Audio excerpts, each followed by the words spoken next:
करुण रस। करुण रस में लिखो इसकी परिभाषा। जब किसी काव्य में नायक या नायिका के जब किसी काव्य में नायक या नायिका के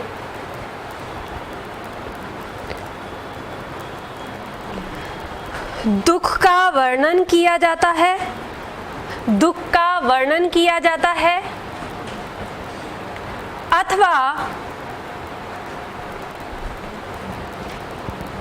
गरीबी से उत्पन्न दुख का वर्णन किया जाता है, अथवा गरीबी से उत्पन्न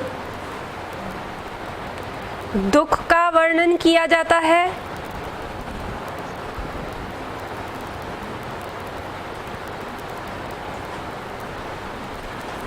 या किसी घटना द्वारा अपाहिज हो जाने पर उत्पन्न दुख का, या किसी दुर्घटना द्वारा अपाहिज हो जाने पर उत्पन्न दुख का वर्णन किया जाता है, वहाँ करुण रस होता है।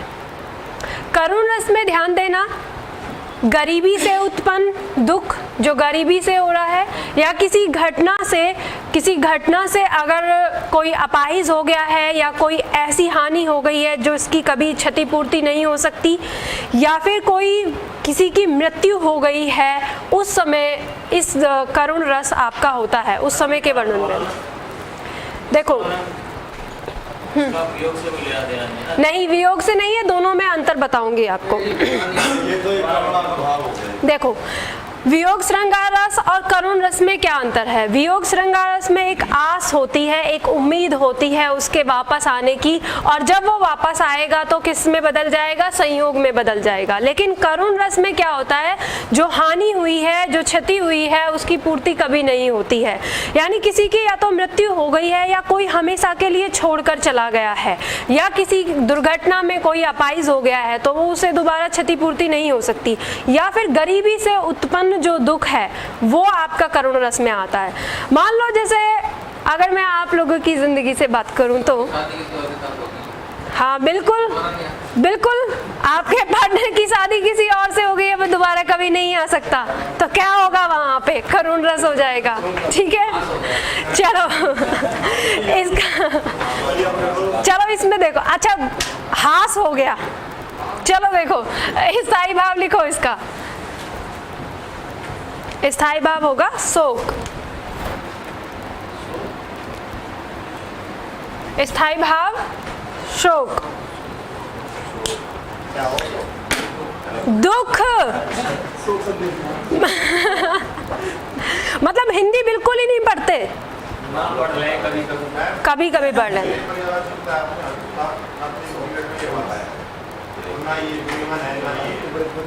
मिल जाएगा।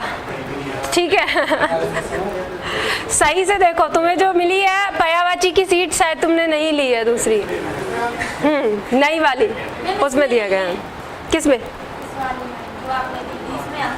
ये पुरानी वाली है ना, मैंने नया दिया है ना, आप लोगों ने लिया ही नहीं है। अब जब लोगे तभी तो पता चलेगा। नए में बहुत ज्यादा एक्स्ट्रा जोड़ा है। देखो मैं हमेशा आपसे बोलती हूँ कि आपको जो मैं दे रही हूँ उसमें मैं आपको कुछ ना कुछ ऐड करती रहती हूँ हर बार, तो जितना मुझे मिलता है मैं हर बार ऐड करती रहती हूँ। इसलिए अब ब्रह्मा का देखो, पंचानन शिव का भी होता है, ठीक है।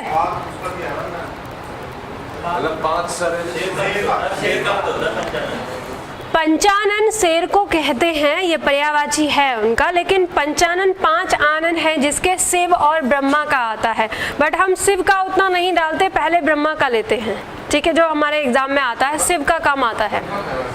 हाँ अच्छा, कंफर्म नहीं होगा?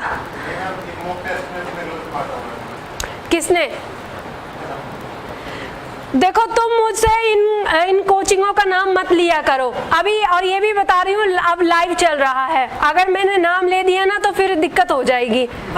मैं नाम नहीं लेना चाहती। इतना ज्यादा मतलब बच्चों को भरमाते हैं टाइपिस्ट से क्वेश्चन बनवा के और कहते हैं कि जाओ इसी से दे रहे हैं, ना तो उसे ये पता होता है कि तुम कौन सा क्वेश्चन दे रहे हो, हर क्वेश्चन को गलत देते हैं। अब यही चीज होती है इन कोचिंग में, इन लोगों को ध्यान तो देना नहीं है, टीचर तो कोई ध्यान देता नहीं है, इनके टीचर भी फिक्स होते हैं, आपको दे दिया 20 घंटे में ये सिलेबस कंप्लीट करवाना है, तो वहाँ आपका हो जाता है जितना होना है। ऐसे तो आपका जो रस मैं आपको पढ़ा रही हूँ 3 दिन में कंप्लीट होगा आपका रस, लेकिन यहाँ पे ऐसे भी टीचर हैं जो आपको बता देंगे, ये मुझे भी आता है, रस ये होता है, ये इसके अवयव हो गए, 11 प्रकार का रस होता है, ये है, ये है, ये है, मैं भी आपको खत्म कर दूंगी आधा घंटा, एक दिन नहीं आधा घंटा में खत्म कर दूंगी। लेकिन आपको सीखोगे कैसे? इससे तो कहीं ज्यादा अच्छा है कि 150 रुपए की किताब लेके उसमें पढ़ लो, उससे ज्यादा मिल जाएगा। और मैं वही कहती हूँ मत दो वहाँ की सीट। निधि मैडम ने जो सीट दी है आपको, अगर वो आपको पूरी याद हो जाती है और उसके बाद आपको फिर कुछ पढ़ने की जिज्ञासा रह जाती है, तब मुझसे बोलो कि मैम ये तो हो गया पूरा याद, अब बताओ क्या पढ़ना है, तो फिर मैं दूंगी। और मेरे पास बहुत सारा है, अभी तो मैंने आपको निकाल के वो दिया है जो आपके एग्जाम में डायरेक्ट पूछा जाएगा। अगर पीएचडी करनी है तो टेंशन मत लो, करवा दूंगी तुमको, पीएचडी भी करवा दूंगी, ठीक है। इसलिए पहले कम से कम एग्जाम्स के अकॉर्डिंग तो करो, ठीक है। चलो देखो कहाँ तक लिखा है इसमें, आश्रय आलम्बन लिखो, शोकग्रस्त नायक या नायिका, ग्रस्त नायक या नायिका, यानी जिसके मन में शोक उत्पन्न हो रहा है। विषय आलम्बन में विषय आलम्बन में लिखो, वह व्यक्ति जिसकी मृत्यु हो गई है, वह व्यक्ति जिसकी मृत्यु हो गई है या सदा के लिए बिछड़ गया है, वह व्यक्ति जिसकी मृत्यु हो गई है या सदा के लिए बिछड़ गया है। विराम चिन्ह का प्रयोग सही से किया करो, मैं पढ़ा चुकी हूँ आप लोगों को विराम चिन्ह। या के बाद जो लगाया है बीच में पूर्ण विराम लगा दिया है, या लगा दिया है, उसमें कोई विराम चिन्ह नहीं लगेगा, या लगा दिया या तो ये अंत में लगेगा, ठीक है। नेक्स्ट देखो, उद्दीपन में लिखो गरीबी, गरीबी, दुर्वस्था,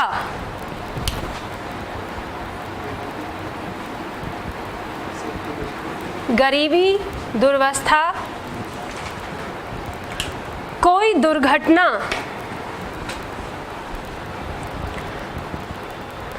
गरीबी के बाद कॉमा लगेगा, दुर्वस्था के बाद भी कॉमा लगेगा। दुर्वस्था क्या होता है? बुरी अवस्था।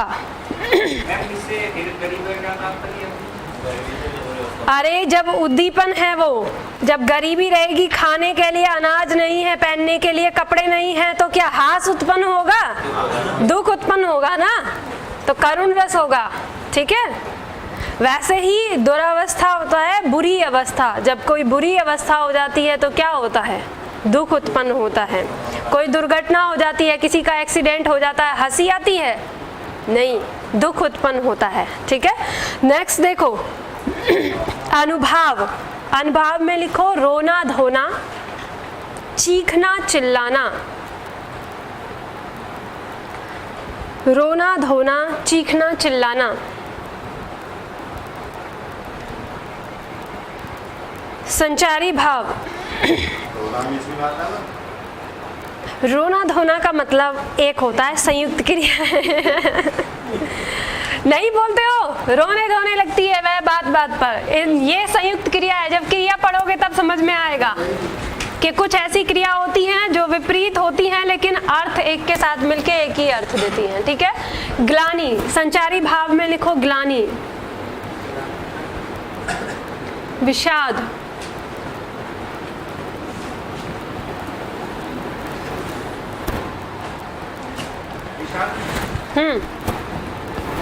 चिंता,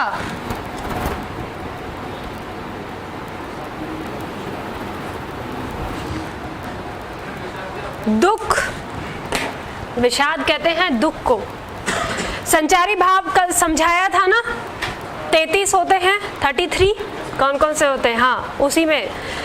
नेक्स्ट देखो, इसमें एग्जाम्पल देखो, एग्जाम्पल दिया है आपका, हुआ न यह भी भाग्य अभागा, किस पर विकल गर्व यह जागा, रहे स्मरण ही आते, सखी वे मुझसे कहकर जाते। इसके नीचे लिख लो, ये मैथिली शरण गुप्त का है, यशोधरा नामक कविता से, ठीक है, नीचे लिख लो या बगल में लिख लो कहीं। ये मैथिली शरण गुप्त का है, यशोधरा नामक कविता से। दृश्य है आपका तब का जब यशोदा को सिद्धार्थ छोड़कर चले जाते हैं। हाँ, मैथिली शरण गुप्त, यशोधरा।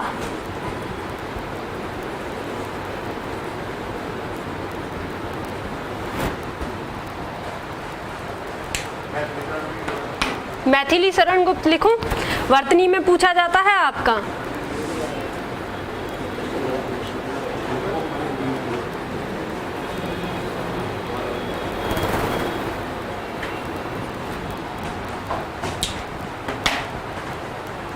देखो इसमें ये दृश्य उस समय का है जब सिद्धार्थ जो छोड़कर चले जाते हैं यशोधरा को रात को सोते हुए, और जब उनको ज्ञान प्राप्त होता है और उनके पास तक ये बात जब सुनाई देती है तो उस समय यशोधरा अपनी सखी से कहती है और दुख व्यक्त करती है कि हुआ न यह भी भाग्य अभागा, कि हे सखी मैं कैसे अपने भाग्य पर गर्व करूं, ये तो एक अभागा ही हुआ मेरा भाग्य, कि किस पर विकल गर्व यह जागा, कि जब वो मुझे सोता हुआ छोड़कर चले गए थे, यानी उन्होंने मुझे अपने पथ की बाधा समझा था, तो मैं कैसे अपने आप पर गर्व करूं कि मेरे पति को ज्ञान प्राप्त हुआ है।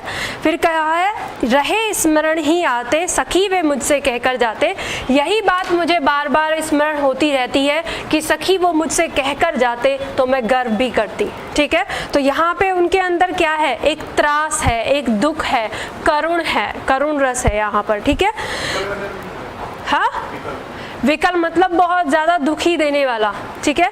नेक्स्ट देखो, इसमें दिया है, अन्य उदाहरण में आपका दिया है, मन की उत्तप्त वेदना मन ही मन में बहती थी, चुप रहकर अंतर मन में कुछ मौन व्यथा कहती थी, दुर्गम पथ पर चलने का वो संबल छूट गया था, अविचल अविकल वह प्राणी भीतर से टूट गया था। आप आराम से इसमें जो शब्द दिया है ना, भीतर से टूट गया था, यही आपको बता देता है कि ये करुण रस है, ठीक है, इससे आप पहचान सकते हो। दूसरा दिया है नंबर 2 पे, देखी सुदामा की दीन दशा, करुणा करी के करुणा निधि रोए। करुणा शब्द आ गया है, तुरंत ही आपका क्या हो जाएगा, करुणा, करुण रस है इसमें। और इसमें दीन दशा जो दिया है यानी गरीबी का वर्णन किया गया है, तो करुण रस है, ठीक है। नेक्स्ट है नंबर 3 आपका हास्य रस। लिखो इसमें परिभाषा, जब किसी काव्य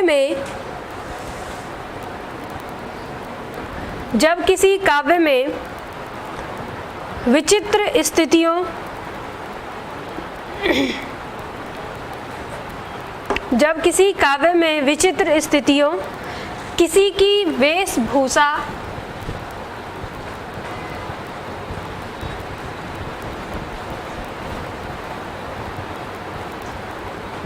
किसी की वेशभूषा आदि का वर्णन किया जाता है, आदि का वर्णन किया जाता है और हास्य उत्पन्न होता है या और हंसी उत्पन्न होती है, हंसी उत्पन्न होती है,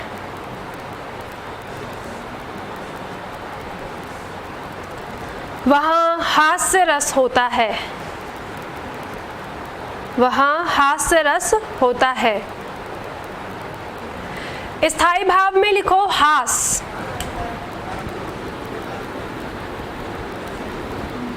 स्थायी भाव होगा हास। आश्रय आलंबन में लिखो दर्शक श्रोता कवि पाठक आदि, दर्शक श्रोता कवि पाठक आदि। विषय आलंबन में लिखो वह पात्र, वह पात्र, श्रोता कहते हैं सुनने वाला। विषयालंबन में लिखो वह पात्र जो अभिनय कर रहा है, वह पात्र जो अभिनय कर रहा है, विषयालंबन में।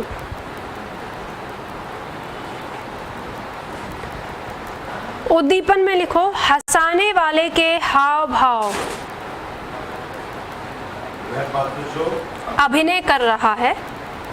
हाँ, उद्दीपन में लिखो हंसाने वाले के हाव भाव, विचित्र परिस्थितियां। हाव भाव, योजक चिन्ह लगा के लिखना है, कॉमा करके लिखो विचित्र परिस्थितियां। कोई भी परिस्थिति ऐसी हो सकती है जिस पे आपको हंसी आ जाए, इसे तो आप आसानी से पहचान सकते हो, ठीक है। नेक्स्ट देखो, अनुभाव लिखो ठहाका लगाना, ठहाका लगाना। जब आपको हंसी आती है तो ठहाका लगा के ही आप हंसते हो। दांत दिखाना, जोर जोर से हंसना आदि।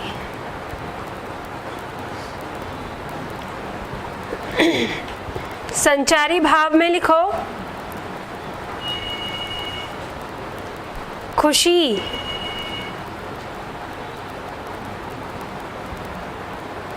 गलत लिख लिया है ना। संचारी भाव में लिखो खुशी, चपलता, चपलता, चपलता, चंचलता,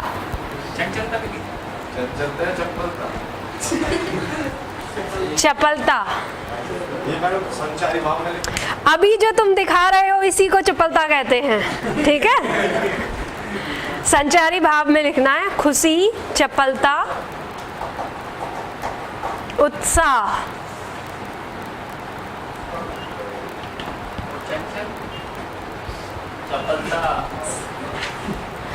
देखो इसमें उदाहरण दिया है आपका, तंबूराले मंच पर बैठे प्रेम प्रताप, साज मिले 15 मिनट, घंटा भर आलाप, घंटा भर आलाप राग में मारा गोता, धीरे धीरे खिसक लिए थे सारे श्रोता।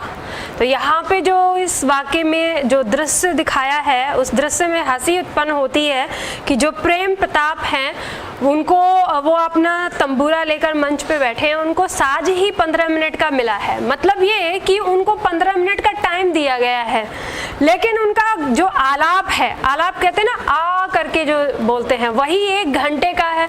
और फिर वो अपने तो साज में गोता लगा गए, उन्होंने तो अपने राग में गोता लगा लिया। अब उसके बाद वहाँ जो श्रोता बैठे हुए थे वो धीरे धीरे खिसक लिए। तो इस स्थिति में क्या है, हास्य उत्पन्न हो रहा है। जैसे दूसरा और एग्जाम्पल हो सकता है, पैसा पाने का तुझको बतलाता हूँ प्लान, कर्जा लेकर बैंक से हो जा अंतर ध्यान। ठीक है, तो यहाँ पे हास्य उत्पन्न होता है। जैसे नंबर 2 में दिया है, पुनि पुनि मुनि उकसही अकुलाही, देखी दशा हर जन मुस्काही। यहाँ पे दृश्य कुछ इस तरह से हो रहा है, जो मुनि हैं वो यज्ञ करने के लिए बैठे हैं और किसी कारणवश वो गर्मी पड़ रही होगी या कैसे ही, तो वो उकला रहे हैं वहाँ बैठे हुए। लेकिन क्योंकि वो पूजा कर रहे हैं, यज्ञ हवन कर रहे हैं, तो उठ तो सकते नहीं हैं, वो बेचारे परेशान हो रहे हैं। उनकी उस दशा को देखकर जो दूर बैठे हुए जन हैं, यानी जो लोग हैं, वो मन ही मन क्या हो रहे हैं, मुस्कुरा रहे हैं देख के, और वहाँ उनके मन में हास्य उत्पन्न हो रहा है। तो ये आपका हो जाएगा हास्य रस। नेक्स्ट है आपका रौद्र रस। अब जो जितना हंसता है उसके बाद रौद्र भी तो उत्पन्न होता है ना। नेक्स्ट है रौद्र रस।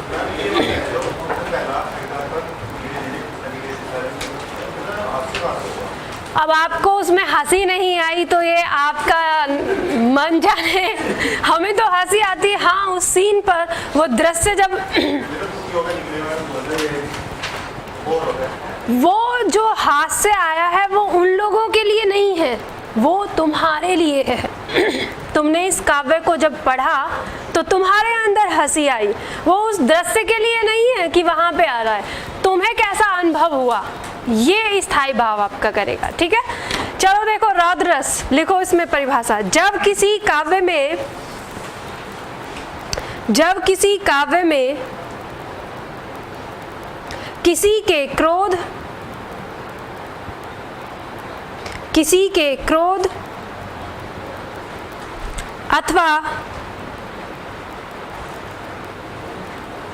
अपमान से उत्पन्न प्रतिशोध अथवा अपमान से उत्पन्न प्रतिशोध आदि का वर्णन किया जाता है, आदि का वर्णन किया जाता है और मन में रौद्र रस या मन में क्रोध उत्पन्न होता है, मन में क्रोध उत्पन्न होता है, वहाँ रौद्र रस होता है, वहाँ रौद्र रस होता है।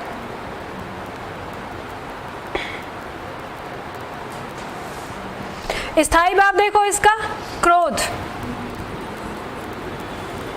स्थायी भाव होगा क्रोध।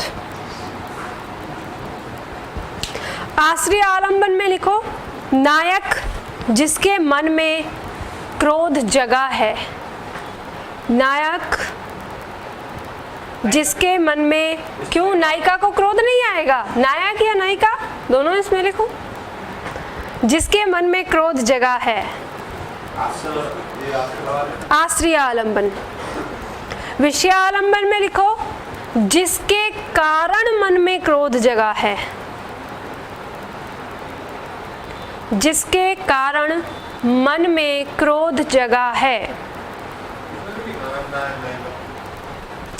अरे जो अभिनय करता है वो नायक या नायिका ही होता है। अब ये मत समझो कि नायक या नायिका आपका श्रृंगार रस से चिपक गया, ठीक है। हीरो हीरोइन इंग्लिश में जो आप बोलते हो ये मतलब उसी से ही है।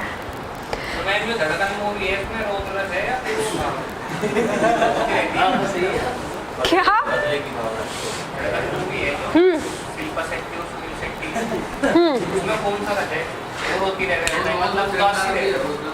देखो जब भी आपका कोई भी काव्य है, चाहे वो फिल्म विधा है या कोई और भी है, वो एक जो सिचुएशन एक टाइम की है उसमें आपकी कौन सी फीलिंग आ रही है। ऐसे तो अगर हम उसकी ओवरऑल देखें तो वो श्रृंगार रस है, क्योंकि प्रेम की बात कही गई है उसमें, ठीक है, प्रेम प्रधान कहानी है वो।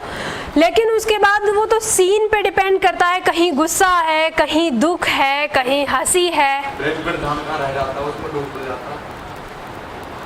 प्रेम प्रधान क्या है, उसका सार क्या निकलता है। वो गरीब होता है, मतलब आपने गरीब भी दिखाई देगी। अब ये चर्चा बाद में करना, ठीक है, क्लास के बाद। अब इसको मत इधर उधर मत लेके जाओ, रौद्र रस में लिखो जो लिखना है। अब इसको बाद में बताएंगे।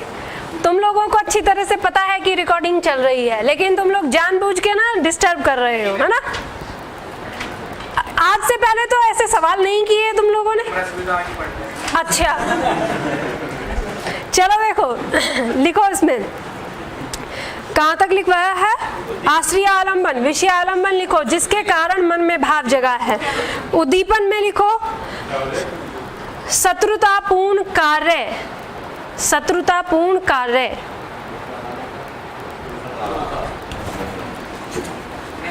शत्रुता। अब देखो इनका फोन आ गया तो इतनी जल्दी चले गए, अभी क्लास को डिस्टर्ब कर रहे थे।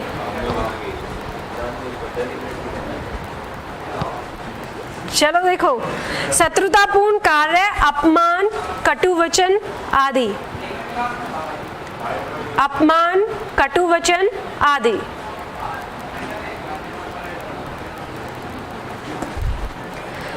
इसके बाद देखो अनुभाव में लिखो आंखों का लाल होना, आंखों का लाल होना, गुस्से में, हाँ लाल होना, आंखों का लाल होना, गुस्से में आंखें लाल हो जाती हैं, गुस्से में कांपना आदि, गुस्से में कांपना आदि। संचारी भाव में लिखो अमर्ष, अमर्ष, उग्रता, तिरस्कार से उत्पन्न क्रोध या अपमान से उत्पन्न क्रोध, उसे अमर्ष कहते हैं, ठीक है।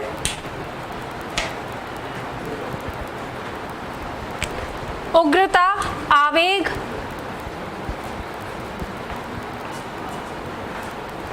ध्यान रखना किसी भी जैसे रस आपका आता है, हर रस का एक स्थायी भाव है, लेकिन संचारी भाव एक से ज़्यादा रस में आ सकते हैं। ठीक है, इसमें देखो उदाहरण दिया है आपका, उस काल मारे क्रोध के तन कांपने उसका लगा, मानो हवा के वेग से सोता हुआ सागर जगा। यहाँ पे ये अर्जुन की प्रतिज्ञा से है, मैथिली शरण गुप्त की लिखी हुई कविता है, अर्जुन की प्रतिज्ञा उससे दिया गया है। ये दृश्य उस समय का है जब अर्जुन को ये पता चलता है कि उसके पुत्र अभिमन्यु को 7 महारथियों ने मिलकर मार दिया है, तो उसके अंदर क्या उत्पन्न होता है? क्रोध उत्पन्न होता है। और किस तरह का क्रोध उत्पन्न होता है? मानो हवा के वेग से सोता हुआ सागर जगा, जैसे सुनामी आ जाती है सागर में, उस तरह से उसके अंदर क्रोध उत्पन्न हुआ है कौरवों के प्रति। तो अगर हम ये देखें इसमें आश्रय आलंबन क्या होगा? आश्रय आलंबन क्या होगा? किसके मन में भाव जगा है? अर्जुन के। और विषय आलंबन क्या होगा? कौरव, क्योंकि उनके प्रति मन में भाव जगा है। ठीक है, देखो नेक्स्ट अन्य उदाहरण में भी दिया है, हरि ने भीषण हुंकार किया, अपना स्वरूप विस्तार किया, डगमग डगमग दिग्गज डोले, भगवान कुपित होकर बोले, जंजीर बढ़ा अवसाद मुझे, हाँ हाँ दुर्योधन बांध मुझे। यहाँ पे ये दृश्य उस समय का है जब महाभारत का युद्ध होने वाला है और कृष्ण कहते हैं कि अंतिम बार दुर्योधन को एक बार और समझा दें हम, तो जाके शांति दूत बन के जाते हैं, लेकिन दुर्योधन मानता नहीं है, उल्टा और कहता है कि इनको बंदी बना लो। तो उस समय कृष्ण अपना विकराल रूप रख लेते हैं और तब उस समय बोलते हैं। तो यहाँ पे भी आपका क्या है? रौद्र रस है इसमें। ठीक है, आपका जो रस है या आपके अलंकार हैं ये सारे एक एक पंक्ति पर बदल जाते हैं। ठीक है, ये ध्यान रखना, ऐसा नहीं कि वो पूरी घटना ऐसी होगी, एक एक दो दो पंक्ति में आपके रस का वर्णन आता है। ठीक है, नेक्स्ट देखते हैं क्या पहले वाले में विषय आलंबन क्या? किसमें? कौरव, कौरव वो उद्दीपन है, अभिमन्यु की मृत्यु उद्दीपन है, वो परिस्थिति, वो कारण। लेकिन विषय आलंबन मैंने बताया सजीव होता है, तो वह व्यक्ति जिसके वजह से, जिसके कारण मन में भाव जगा है या जिसके लिए भाव जगा है, तो कौरवों ने ऐसा कुकृत्य किया है इसलिए उनके कारण और उनके लिए उसके मन में भाव जगा है, तो विषय आलंबन में कौरव होंगे, उद्दीपन में उसके पुत्र की मृत्यु होगी। ठीक है, तो ये चीज ध्यान रखना है। ठीक है, आज के लिए इतना ही करते हैं और कल इससे आगे की क्लास करेंगे हम।